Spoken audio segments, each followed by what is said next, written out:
जय श्रीमन्नारायण। निर्जला एकादशी व्रत कथा। निर्जला एकादशी का व्रत ज्येष्ठ मास के शुक्ल पक्ष की एकादशी को रखा जाता है। इसे सभी एकादशियों में सबसे श्रेष्ठ माना गया है। मान्यता है कि इस दिन बिना जल ग्रहण किए व्रत रखने से वर्ष भर की सभी 24 एकादशियों का फल प्राप्त होता है। कथा। महाभारत काल में भीमसेन अत्यंत बलशाली और भोजन प्रिय थे।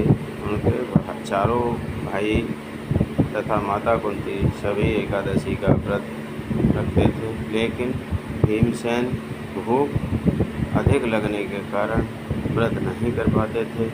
एक दिन उन्होंने अपने गुरु वेदव्यास से कहा, गुरुदेव, मैं भगवान विष्णु का भक्त हूँ, परंतु भूखा रहना मेरे लिए अत्यंत कठिन है। कृपया ऐसा उपाय बताइए जिससे मुझे सभी एकादशियों का पुण्य प्राप्त हो जाए।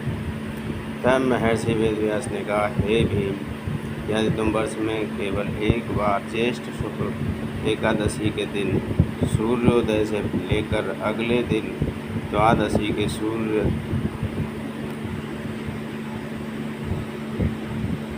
के सूर्योदय तक अन्न और जल दोनों का त्याग करके व्रत रखो तो तुम्हें समस्त एकादशियों का फल प्राप्त होगा। गुरु की आज्ञा मानकर भीमसेन ने कठोर निर्जला एकादशी व्रत किया। उन्होंने पूरे दिन भगवान विष्णु का स्मरण, पूजा और भजन किया। व्रत पूर्ण होने पर उन्हें महान पुण्य प्राप्त हुआ। तभी से यह एकादशी भीमसेनी एकादशी या निर्जला एकादशी के नाम से प्रसिद्ध हुई। व्रत का महत्व। इस व्रत से सभी एकादशियों के पालन के समान पुण्य प्राप्त होता है। भगवान विष्णु की विशेष कृपा प्राप्त होती है।